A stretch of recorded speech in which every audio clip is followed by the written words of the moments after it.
പവിത്രത്തിലെ വരാൻ പോകുന്ന വിശേഷത്തിലേക്ക് ഏവർക്കും സ്വാഗതം. ഈ റിവ്യൂ ഇഷ്ടപ്പെടുവാണെങ്കിൽ സബ്സ്ക്രൈബ് ചെയ്യണേ, അതുപോലെ ലൈക്ക് ചെയ്യാനും ഹൈപ്പ് ചെയ്യാനും മറക്കല്ലേ. അങ്ങനെ വേദ സേതുലക്ഷ്മി അടുത്ത് ചോദിക്കുന്നുണ്ട്, വീട്ടിലേക്ക് പോകുമ്പം കുഞ്ഞിൻ്റെ കൂടെ ഞാനും കൂടെ വന്നോട്ടെ എന്ന് ചോദിക്കുകയാണ്. അപ്പോൾ സേതുലക്ഷ്മി ഇത് കേൾക്കുമ്പം എന്ത് ചെയ്യണമെന്ന് അറിയാതെ ഇങ്ങനെ മിണ്ടാതിരിക്കുകയാണ്. അത് കുഞ്ഞിനെ നോക്കാൻ ഒരാൾ വേണമല്ലോ, അപ്പം അതിനു വേണ്ടി വന്നതാണെന്ന് തരുണിനോട് പറഞ്ഞാൽ മതി എന്ന് വേദ പറയുന്നുണ്ട്. അപ്പോൾ സേതുലക്ഷ്മി ചോദിക്കുന്നുണ്ട്, മോളെ അങ്ങനെയൊക്കെ ഇത് മുന്നോട്ട് കൊണ്ടുപോകണോ, നമുക്ക് സത്യമെല്ലാം തരുണിൻ്റെ അടുത്ത് പറഞ്ഞൂടെ എന്ന് ചോദിക്കുന്നുണ്ട്. ഇപ്പം തന്നെ അവനോട് പറയാം, അവൻ ഇപ്പം തന്നെ ആ കുഞ്ഞിനോട് കൂടുതൽ അറ്റാച്ച്മെൻ്റ് ഉണ്ടെന്നൊക്കെ പറയുന്നുണ്ട്. അപ്പോൾ വേദ പറയുന്നുണ്ട്, വേണ്ട അമ്മേ, ഇപ്പം പറയണ്ട, ഇപ്പം എൻ്റെ കുഞ്ഞിൻ്റെ ജീവൻ രക്ഷിക്കണം, എങ്ങനെയെങ്കിലും ഈ ഹോസ്പിറ്റലിന് പുറത്ത് പോകണം, അതിന് ശേഷം തരുണിനോട് കാര്യങ്ങളെല്ലാം പതുക്കെ പറഞ്ഞ് മനസ്സിലാക്കാം എന്ന് വേദ സേതുലക്ഷ്മി അടുത്ത് പറയുന്നുണ്ട്. അപ്പോൾ സേതുലക്ഷ്മി പറയുന്നുണ്ട്, എന്തായാലും ഞാൻ തരുണിനോടൊന്ന് സംസാരിക്കട്ടെ മോളെ, ഇത് കൈവിട്ട കളിയാണോ, പിന്നെ മോളുടെ കുഞ്ഞിനെ തിരിച്ച് കിട്ടുമോ, ആ ഒരു അവസ്ഥയിലേക്ക് എത്തല്ലേ മോളെ എന്നൊക്കെ പറയുന്നുണ്ട്. അതൊന്നും ഇപ്പം ഞാൻ നോക്കുന്നില്ല അമ്മേ, എന്തായാലും തരുണിനോട് അമ്മ സംസാരിക്കുക, അതിനുശേഷം എൻ്റെ കുഞ്ഞിനെ എങ്ങനെയെങ്കിലും ഈ ഹോസ്പിറ്റലിൽ നിന്ന് പുറത്ത് കടത്തണം, ഇവിടെ നിന്ന് അവളുടെ ജീവൻ ആപത്താണെന്ന് ഭയങ്കര സങ്കടത്തോടെ പറയുന്നുണ്ട് വേദ. അതിനുശേഷം തരുണിൻ്റെ അടുത്ത് നിന്ന് സേതുലക്ഷ്മി പറയുന്നുണ്ട്, അപ്പം മോനെ, നമുക്കാണെങ്കിൽ ആ വേദയുടെ കുഞ്ഞല്ലേ മരിച്ചു പോയത്, അവളെ നമുക്ക് വീട്ടിലേക്ക് കൊണ്ടുപോയാലോ എന്ന് ചോദിക്കുന്നുണ്ട്. അപ്പം തരുൺ പെട്ടെന്ന് ചോദിക്കുന്നുണ്ട്, അതെന്തിനാ അവരെ വീട്ടിലേക്ക് കൊണ്ടുപോകുന്നതെന്ന് ചോദിക്കുകയാണ്. അല്ല, ഇപ്പം കുഞ്ഞ് മരിച്ച് ആരും ഇല്ലാതെ നിൽക്കുന്ന ഒരു പെൺകുട്ടിയല്ലേ, ഇപ്പോഴാണെങ്കിൽ നമ്മുടെ കുഞ്ഞിനൊരു അമ്മയുടെ സ്നേഹം വേണം, അതിന് ആ കുട്ടിയെ കൊണ്ടുപോയാലോ എന്ന് ചോദിക്കുന്നുണ്ട്. അപ്പോൾ തരുൺ ആദ്യം വേണ്ടാന്ന് പറയുന്നുണ്ട്. അതിൻ്റെ ആവശ്യമില്ല, എൻ്റെ രാധികയുടെ സ്ഥാനത്ത് എൻ്റെ കുഞ്ഞിൻ്റെ അമ്മയായിട്ട് വേറെ ആരും വേണ്ട എന്നൊക്കെ പറയുന്നുണ്ട്. അപ്പം സേതുലക്ഷ്മി പറയുന്നുണ്ട്, കുഞ്ഞിനിപ്പം ഒരു അമ്മയുടെ സാമീപ്യം അത്യാവശ്യമാണ്, അത് മോന് കൊടുക്കാൻ പറ്റത്തില്ല, ആ കുട്ടിക്കാണെങ്കിൽ ആ കുട്ടിയുടെ കുഞ്ഞ് മരിച്ചുപോയി, ആ സങ്കടത്തിൽ നമ്മുടെ കുഞ്ഞ് കാരണം അതിൻ്റെ വിഷമം മാറുവാണെങ്കിൽ അത് നല്ലതല്ലേ എന്ന് സേതുലക്ഷ്മി പറയുന്നുണ്ട്. തരുൺ അതിനെ എതിർക്കുന്നുണ്ട്. എന്തായാലും അവസാനം സേതുലക്ഷ്മി തരുണിനെ കൊണ്ട് സമ്മതിക്കുന്നുണ്ട്. അങ്ങനെ സേതുലക്ഷ്മി വേദയെടുത്ത് വന്ന് പറയുന്നുണ്ട്, എന്തായാലും തരുണിനെ കൊണ്ട് ഞാൻ സമ്മതിപ്പിച്ചു മോളെ, പക്ഷേ ഈ കള്ളത്തരം കുറേ നാൾ മുന്നോട്ട് കൊണ്ടുപോകാൻ പറ്റത്തില്ല, എത്രയും പെട്ടെന്ന് തരുണിനോട് കാര്യം പറയണം, ഇല്ലെങ്കിൽ നമ്മുടെ കൈവിട്ടു പോകും, പിന്നെ ചിലപ്പോൾ മോളുടെ കുഞ്ഞിനെ മോക്ക് നഷ്ടപ്പെട്ടെന്ന് വരാം, പിന്നെ തരുണിൻ്റെ കയ്യിൽ നിന്ന് കുഞ്ഞിനെ തിരിച്ചു പിടിക്കുക വലിയ പാടാന്നൊക്കെ സേതുലക്ഷ്മി മുന്നറിയിപ്പ് കൊടുക്കുന്നുണ്ട്. അപ്പോൾ വേദ പറയുന്നുണ്ട്, ഞാൻ അതിനെക്കുറിച്ചൊന്നും ചിന്തിക്കുന്നില്ല അമ്മ, എത്രയും പെട്ടെന്ന് ഇവിടുന്ന് കിടക്കുക, പുറത്ത് കിടക്കുക, എൻ്റെ കുഞ്ഞിൻ്റെ ജീവൻ സേഫാക്കുക, അത് മാത്രമേ ഇപ്പോൾ ചിന്തിക്കുന്നുള്ളൂ. അങ്ങനെ സേതുലക്ഷ്മിയും കുഞ്ഞും വേദയും തരുണും കൂടെ വീട്ടിലേക്ക് പോവുകയാണ്. അപ്പം ഇതിൻ്റെ ഇടയ്ക്ക് ഗുണ്ടകളൊക്കെ അവിടെ എല്ലാം അരിച്ചു പറക്കുന്നുണ്ട്. പിന്നെ തരുൺ ഉണ്ടായതുകൊണ്ട് കൂടുതൽ വേദയുടെ അടുത്തോട്ട് എത്താൻ കഴിയുന്നില്ല. ഹോസ്പിറ്റൽ മൊത്തവും വേദയെ അന്വേഷിക്കുന്നുണ്ട്, കൂടെ അറ്റൻഡൻ്റെ സഹായവും ഉണ്ട്. എന്നിട്ട് വേദയെ കണ്ടതെന്നല്ല, ഇതിൻ്റെ ഒരു വിഷമത്തിൽ ഇരിക്കുകയാണ് ശ്രീകാന്തിനെ വിളിച്ച് ഗുണ്ടകൾ പറയുന്നുണ്ട്, ഇവിടെ നിന്നും സാറ് പറഞ്ഞ് ആ വേദയെ കാണാൻ പറ്റിയില്ല, പിന്നെ ഞങ്ങൾക്ക് ഇവിടെ കൂടുതലങ്ങ് അന്വേഷിക്കാൻ പറ്റത്തില്ല, ഇവിടുത്തെ പോലീസ് ഓഫീസർ ഈ ഹോസ്പിറ്റലുണ്ട്, അദ്ദേഹത്തിൻ്റെ വൈഫ് ഇവിടെ പ്രഗ്നൻ്റ് ആയിട്ട് അഡ്മിറ്റ് ആയിരുന്നു, അപ്പം അതുകൊണ്ട് ഞങ്ങൾക്ക് കൂടുതൽ അങ്ങോട്ട് അന്വേഷിക്കാൻ പറ്റിയില്ലെന്ന് പറയുന്നുണ്ട്. എന്നാൽ ശ്രീകാന്ത് വഴക്ക് പറയുന്നുണ്ട്, നിങ്ങൾ എത്രയും പെട്ടെന്ന് അവളെ കണ്ടെത്തണമെന്നൊക്കെ പറയുന്നുണ്ട്. അതിൻ്റെ ഇടയ്ക്ക് ഇവർ ഹോസ്പിറ്റലിൽ വിടിയാണ്. അങ്ങനെ തരുണിൻ്റെ വീട്ടിലേക്ക് വേദ വരികയാണ്. അങ്ങനെ അവിടെ കുഞ്ഞിനെ നോക്കാനെന്നോണം വേദ വരികയാണ്. തരുണാണെങ്കിൽ പതുക്കെ ആ കുഞ്ഞിനായിട്ട് കൂടുതൽ അടുക്കുകയാണ്. കുഞ്ഞില്ലാതെ തരുണിന് ജീവിക്കാൻ പറ്റാത്ത ഒരവസ്ഥയിലേക്ക് എത്തുകയാണ്. ഓഫീസിൽ പോയാൽ കൂടുതൽ നേരം വീട്ടിലേക്ക് ആയിട്ട് ചുരുങ്ങുകയാണ്. എപ്പോഴും കുഞ്ഞിൻ്റെ അടുത്ത് നിൽക്കാനാണ് തരുണിന് ആഗ്രഹം.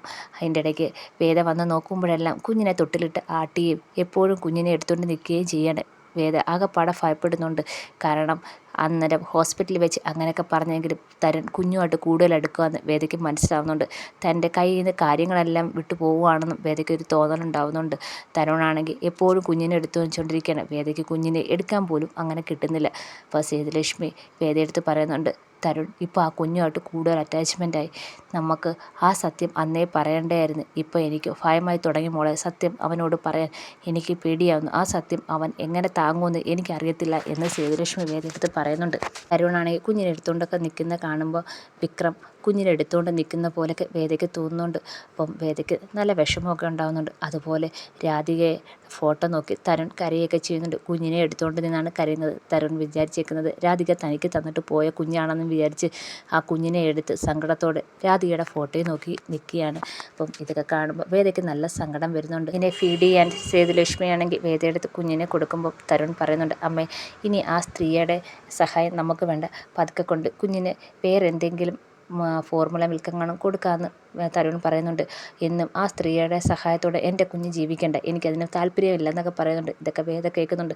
ഇതൊക്കെ കാണുമ്പോഴത്തേക്ക് വേദയ്ക്ക് ഭയങ്കരമായിട്ട് വിഷമവും സങ്കടമൊക്കെ വരുന്നുണ്ട്. അതിനുശേഷം സേതുലക്ഷ്മിയും വേദയും കൂടെ കുഞ്ഞിനെ കുളിപ്പിക്കുകയും അവർ ഭയങ്കര സന്തോഷമായിട്ടൊക്കെ ഇരിക്കുകയാണ്. കുഞ്ഞായിട്ട് വേദ ഇരിക്കുമ്പോൾ ഭയങ്കര സന്തോഷത്തോടെ വേദ ഇരിക്കുന്നുണ്ട്. ആ സമയത്തെല്ലാം വിക്രത്തെ ആലോചിക്കുന്നുണ്ട്. അങ്ങനെ ജോലിയും കഴിഞ്ഞ് രാത്രി വരുമ്പോൾ ഉടനെ കുഞ്ഞിനെ തിരക്കുന്നുണ്ട്. അപ്പോൾ സേതുലക്ഷ്മി പറയുന്നുണ്ട്, വേദയെടുത്ത് കുഞ്ഞ് കിടന്ന് ഉറങ്ങിയാന്ന് പറയണേ. അപ്പം തരുൺ ബഹളം ഉണ്ടാക്കുന്നുണ്ട് കുഞ്ഞിനെ എടുക്കാൻ പോകാൻ. അപ്പോൾ സേതുലക്ഷ്മി പറയണേ, ഇനിയിപ്പം എന്തായാലും കുഞ്ഞ് ഇന്നത്തേക്ക് അവിടെ കിടന്നോട്ടെ, മോനെ പോയി കിടക്ക്, വെറുതെ ശല്യം ചെയ്യേണ്ട. അപ്പം തരുൺ പറയുന്നുണ്ട്, എനിക്കതൊന്നും ഇഷ്ടപ്പെടുന്നില്ല അമ്മേ, ആ സ്ത്രീയെ അടുത്ത് എന്തിനാ എൻ്റെ കുഞ്ഞിനെ കൊണ്ടുവന്ന് കടത്തുന്നത്, എന്നെ നോക്കാനൊന്നും പറഞ്ഞല്ലേ ഇങ്ങോട്ട് വന്നത്, ഇപ്പം എന്തിനാ എപ്പോഴും എൻ്റെ കുഞ്ഞിനെ അവരെ കൈ കൊടുക്കുന്നത്, ഒന്നാമത് അവരെ കുഞ്ഞിനെ നഷ്ടപ്പെട്ട സ്ത്രീയാണ്, അപ്പോൾ എൻ്റെ കുഞ്ഞിനെ എപ്പോഴും അവരെ കൈ കൊടുക്കുന്നത് എന്തിനാന്നൊക്കെ ചോദിക്കുന്നുണ്ട്. അതിനുശേഷം ഇതൊക്കെ കേൾക്കുമ്പോൾ സേതുലക്ഷ്മിക്കും വിഷമം വരുന്നുണ്ട്. കാലത്തേക്ക് ഇന്നിങ്ങനെ പോട്ടെ, ഇനി അങ്ങനെ ഉണ്ടാവത്തില്ലെന്നൊക്കെ പറഞ്ഞ് സമാധാനിപ്പിച്ച് വിടുന്നുണ്ട്. അതിനുശേഷം കുഞ്ഞിനെ കുളിപ്പിക്കുകയും തരുണാണെങ്കിൽ എപ്പോഴും കുഞ്ഞിൻ്റെ കൂടെ, വേദയ്ക്കാണെങ്കിൽ കുഞ്ഞിനെ എടുക്കാൻ പോലും അവസരങ്ങൾ കുറവായി തുടങ്ങി. അപ്പം അതിനുശേഷം കുഞ്ഞിൻ്റെ 28 കെട്ടാവുന്നുണ്ട്. ബന്ധുക്കളെല്ലാം വരുന്നുണ്ട്. അപ്പം തരുണിൻ്റെ കുഞ്ഞാണെന്നും പറഞ്ഞാണ് എല്ലാവരും അറിയുന്നത്. രാധിക പ്രസവിച്ച തരുണിൻ്റെ കുഞ്ഞാണെന്നും പറഞ്ഞാണ് എല്ലാവരും വരുന്നതും ബന്ധുക്കളും എല്ലാവരും വരുന്നത്. അങ്ങനെ പേരുകൾ ചടങ്ങ് നടത്തുന്നത് തരുണാണ്. വേദയാണെങ്കിൽ ഇങ്ങനെ ദൂരെ ഇങ്ങനെ സങ്കടത്തോടെ മാറി നിന്ന് കാണാനേ പറ്റുന്നുള്ളൂ. അങ്ങനെ സേതുലക്ഷ്മി കുഞ്ഞിനെ കൊണ്ടുവന്ന് തരുണിൻ്റെ കയ്യിലോട്ട് കൊടുക്കുന്നുണ്ട്. വേദയുടെ കയ്യിൽ നിന്ന് വാങ്ങിച്ചാണ് തരുണിൻ്റെ കയ്യിലോട്ട് കൊടുക്കുന്നത്. അങ്ങനെ തരുൺ കുഞ്ഞിന് പേരൊക്കെ ഇടുന്നുണ്ട്. അതിനുശേഷം സേതുലക്ഷ്മി തരുണിൻ്റെ കയ്യിൽ നിന്ന് കുഞ്ഞിനെ വാങ്ങിച്ച് വേദയിലേക്ക് കൊടുക്കുന്നുണ്ട്. അങ്ങനെ വേദയാണെങ്കിൽ കുഞ്ഞിന് കുറേ ഉമ്മയൊക്കെ കൊടുക്കുന്നുണ്ട്. വേദയുടെ കയ്യിൽ നിന്ന് സ്വന്തം കുഞ്ഞിനെ നഷ്ടപ്പെടുവാണെന്ന് വേദ മനസ്സിലാക്കി തുടങ്ങുന്നുണ്ട്. തരുണിനെ ഇനി എങ്ങനെ പറഞ്ഞ് മനസ്സിലാക്കുമെന്ന് അറിയത്തില്ല. തരുൺ എപ്പോഴും കുഞ്ഞിൻ്റെ അടുത്ത് തന്നെയാണ്. ശ്രീകാന്ത് എന്ന പ്രശ്നത്തിൽ നിന്ന് രക്ഷപ്പെടാൻ വേണ്ടി പറഞ്ഞ കള്ളം ഇപ്പം വലിയൊരു ആപത്തിലേക്ക് വേദയെ കൊണ്ടെത്തിക്കുകയാണ്. അങ്ങനെ കുഞ്ഞിനെ പതിയെ വേദയ്ക്ക് നഷ്ടമാവുന്നു. തരുണിനെ പറഞ്ഞ് മനസ്സിലാക്കാൻ സേതുലക്ഷ്മിക്കോ വേദയ്ക്കോ പേടിയായി തുടങ്ങി. ആ രീതിയിൽ തരുണിന് മാറ്റം വന്നിട്ടുണ്ട്.